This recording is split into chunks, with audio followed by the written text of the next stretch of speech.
गसाइगावआव फिसाज्लानि गोब्राब बेरामखौ फाहामथाय होनो थाखाय राङारि अनसुंथाइ हास्थायदों सासे रान्दि दुखुथिया बर' बिमाया। आंना फिसालाया माबा बेमार जादों, मोदोम बुनाय जादों, आथिं बुनाय जादों। दा बेनो हनै थाखा फैसा गैयिखाय नायनो मोनाखिसै। माजों मा खालायबावनो आङो। नोंसोर अनोबा आंनो फैसा एसे होलांदो।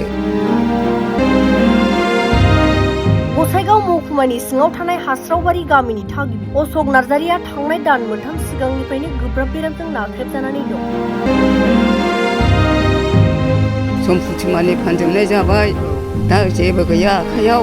माजों नायबावनो आंलाय। रायजो राजाखौ खावलायनाय जाबाय आङो, नोंसोर अनोबा होलांदो फिसालाखौ फोसाबनो थाखाय। थांनाय दान मोनथाम सिगांनिफ्रायनो मोदोम बुनाय, आथिं आखाइ बुनाय आरो बायदि बायदि गोब्राब बेरामजों जुजिनानै दं अशक नार्जारिया।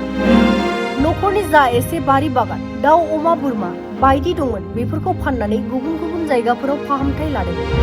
नाथाय रांनि आंखाल जानायलाय अशक नार्जारिखौ मोजां फाहामथाय होनो हानाय जायासै।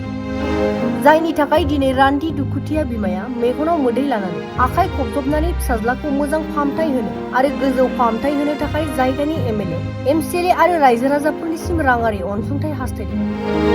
बेनिखायनो रायजो राजा नोंथांमोना अशक नार्जारिखौ मोजां फाहामथाय होनायाव मदद होनो थाखाय फन पे 6901369231 नङाब्ला नैबे एकाउन्ट नाम्बार 4421260104 IFSC SBIN 001325 आव रांनि अनसुंथाइ हरनो हागोन आरो 6901723579 मबाइल नम्बराव खौरां लाहरनो हागोन। आंना फिसालाया माबा बेमार जादों। मा बेमार जादों? दा हनै थाखा मोदोम बुनाय जादों, आथिं बुनाय जादों। दा बेनो हनै थाखा फैसा गैयिखाय नायनो मोनाखिसै। माजों मा खालायबावनो आङो।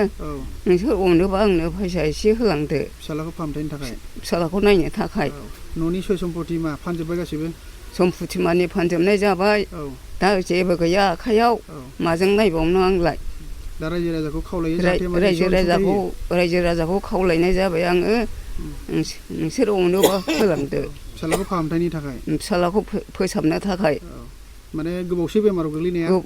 गोबावसै बेमारा, 3-4 मासो जाबाय नामा? नायबाबो हामाखिसै हनै माजों नायबावनो आंलाय।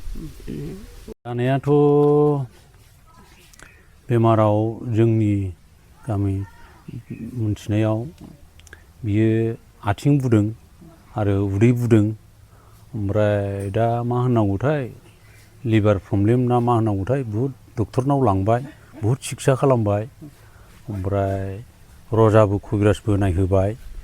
दा थाखा फैसानि अभाबाव सिकित्सा खालामजोबनो हायैनाव ओरैनो भुगिनानै दं मानसिया।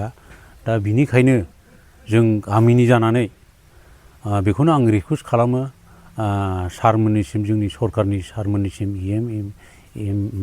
एमएलए, एमसिएलए सारमोननिसिम आरो रायजो राजानिसिम बेखौनो आङो अनुरद खालामो, जाहाथे नैबे आदैया भुगिनानै थानाय बेमारिया जाहाथे गरसे गरनै अनसुंथाइ मोननानै माने मोजाङाव फैयो आरो बेखौनो आंनि थरफनि थाखाय, जोंनि थरफनि थाखाय, रायजो राजानि थरफनि थाखाय आं बेखौनो रिकुवेस्ट खालामो आरो।